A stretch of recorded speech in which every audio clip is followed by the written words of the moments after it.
Hello everyone, welcome to बाबलॉज। तो आज हम लोग डिस्कस करने जा रहे हैं MCQs for indecent representation of women prohibition act 1986। हमारा पहला क्वेश्चन है, indecent representation of women is defined under which section of indecent representation. तो ये हमारा सेक्शन 2 जो कि डेफिनेशन क्लॉज है, उसकी क्लॉज सी में डिफाइंड है। Next is distribution includes distribution by way of samples whether, तो distribution हमारा section 2 के clause B में defined है which includes distribution by way of samples whether free or otherwise। तो option number D correct है कि free or otherwise।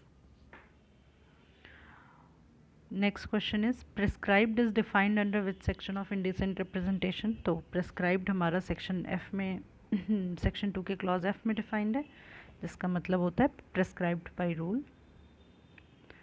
Next question is film in respect of which the provisions of part 2 of the cinematograph act 1952 will be applicable is prohibited under.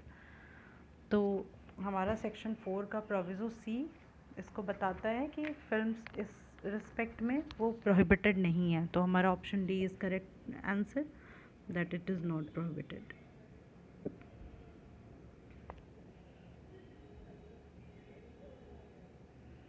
Next question is package is defined under which section of indecent representation of women. तो हमारा package जो है section 2 के clause ई में defined है। तो option number C correct answer है। Next question is advertisement is defined under which section of indecent representation. तो एडवर्टाइजमेंट हमारा 2 क्लॉज ए में डिफाइंड है। Option number A is correct. Next question is prohibition of publication और sending by post of books, pamphlets etcetera containing indecent representation of women is dealt under which section. तो ये हमारा section 4 deal करता है इसको। Option number D is correct. Next question is label means any. तो label सबसे पहले हमारा सेक्शन नंबर 2 के क्लॉज डी में डिफाइंड है, and which means any written, marked, stamped, printed or graphic matters affixed to or appearing upon any package. तो हमारा option number A B और बी दोनों सही है, तो option D is correct answer. Next question is section 3 of indecent representation prohibits advertisement bye.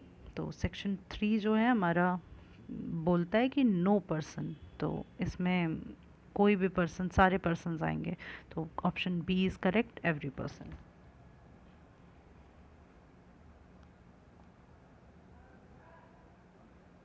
Next question is any representation sculptured, engraved, painted or otherwise represented on or in dash are not prohibited. तो section 4 का proviso बताता है कि ये किसी ancient monument पे या archaeological sites वगैरह पे और किसी टेम्पल पे फॉर एनी रिलीजियस पर्पस ये प्रोहिबिट नहीं है। तो option number D is correct.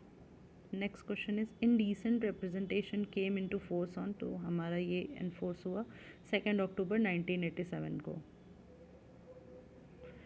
Next question is label is defined under which section of indecent representation. Label हमारा सेक्शन 2 क्लॉज डी में डिफाइंड है। Option number B is correct. Next is any representation sculptured, engraved, painted or otherwise represented on or in ancient monuments and temples are. तो हमारा section 4 का proviso बताता है कि it's not prohibited under section 4। So option number D is correct. Advertisement includes, next question है, ये advertisement जैसा भी हमने डिस्कस किया सेक्शन 2 के क्लॉज ए में डिफाइंड है, और it includes any notice, circular, label, wrapper or other document. Option B is any visible representation made by means of any light, sound, smoke or gas. And C is indecent representation of women, जो कि अलग से defined है, तो हमारा केवल ए and B होगा। तो option number E is correct, that both A and B and not सी।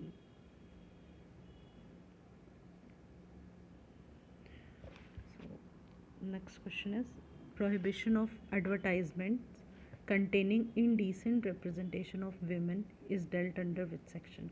तो ये हमारा सेक्शन नंबर 3 डील करता है इसको. Option number C is correct.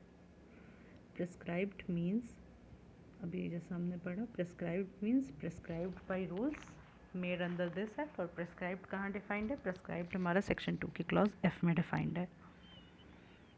Next question is distribution is defined under which section of indecent representation? तो distribution हमारा section 2 के clause B में डिफाइंड है. Next question is indecent representation of women means. तो हमारा इसके ऑप्शंस हैं the depiction in any manner of the figure of a women. Next is her form और body or any part thereof in such a way as to have the effect of being indecent. Next is or derogatory to or denigrating women. Next option, or is likely to deprave, corrupt or injure the public morality or morals. तो हमारा जब हम section 2 का clause C पढ़ते हैं जिसमें indecent representation of women defined है, तो ये सारी चीज़ें उसमें मेंशन्ड है. तो इसका करेक्ट आंसर होगा F, all of the above. Next question is act number which of 1986, मतलब indecent representation of women prohibition act 1986, act number कौन सा है? तो एक्ट नंबर इसका 60 है. तो इसका ऑप्शन नंबर डी करेक्ट है, act number 60. Next is date of enactment of indecent representation act. तो इसकी इनैक्टमेंट डेट है 23 दिसंबर 1986. तो option number C is correct. Next is nature of offence under indecent representation of women's act will be. तो ये हमारा section 8 बताता है कि इसका जो ऑफेंस होगा वो कॉग्निजेबल और बेलेबल होगा. तो option number A is correct. Next question is where any person seizes anything under clause B or clause C of subsection 1 of section 5 he shall as soon as may be inform the.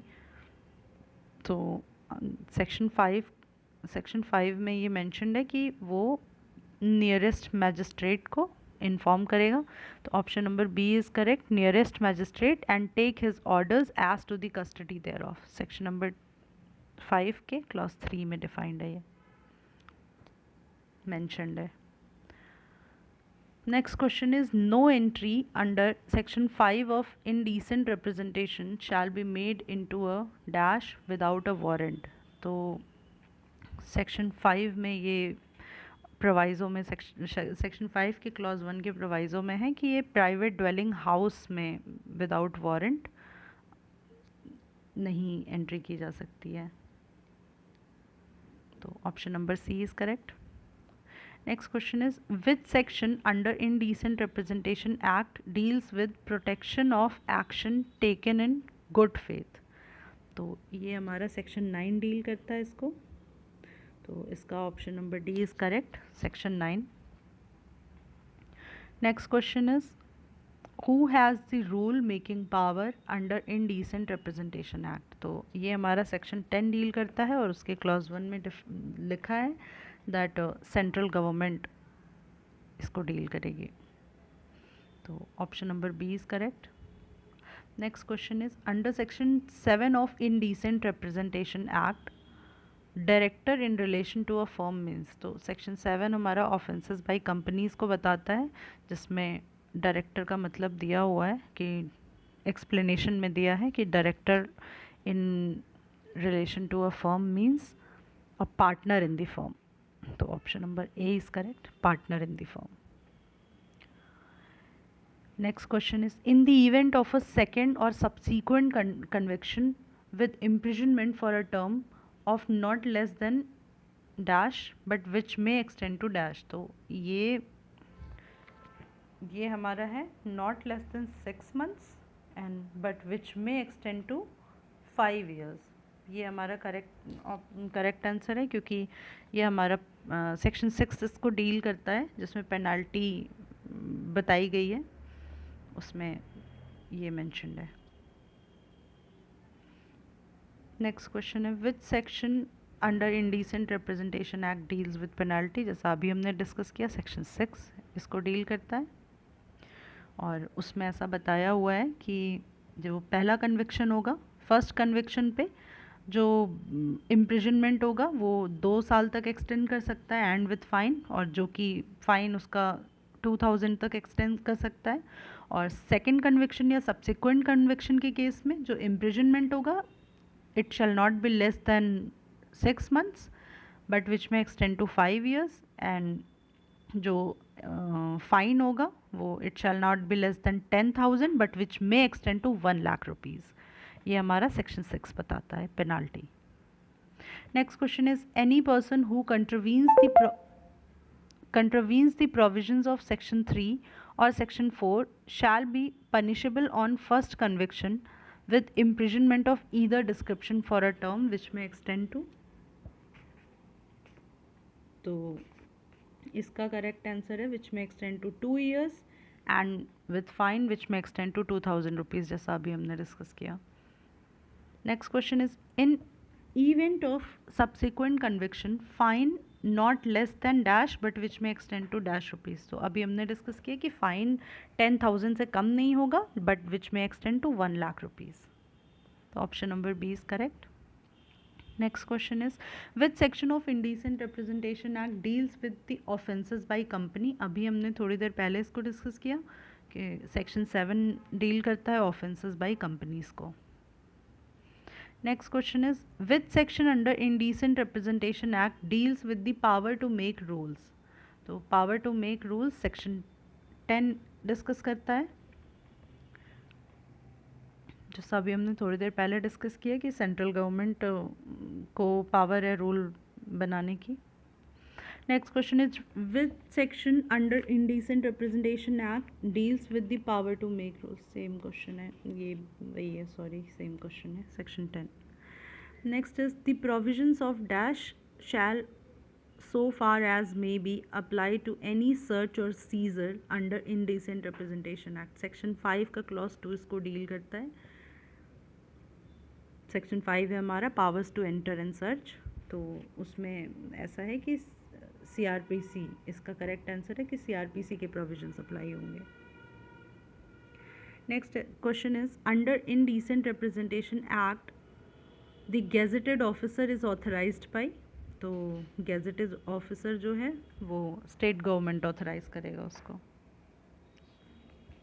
Option number A is correct. Next question is which section of indecent representation deals with the power to enter and search, तो अभी हमने discuss किया ये section 5 deal करता है power to enter and search, option number C is correct. Last question is the rule made under this act shall have dash effect, तो it shall have prospective effect, option number A is correct that it shall have prospective effect.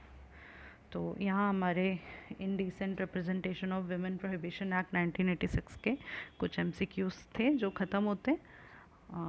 अगर आपको ये video series पसंद आ रही है तो please इसको like कीजिए, शेयर कीजिए और हमारे चैनल को सब्सक्राइब कीजिए। Thank you so much, have a good day.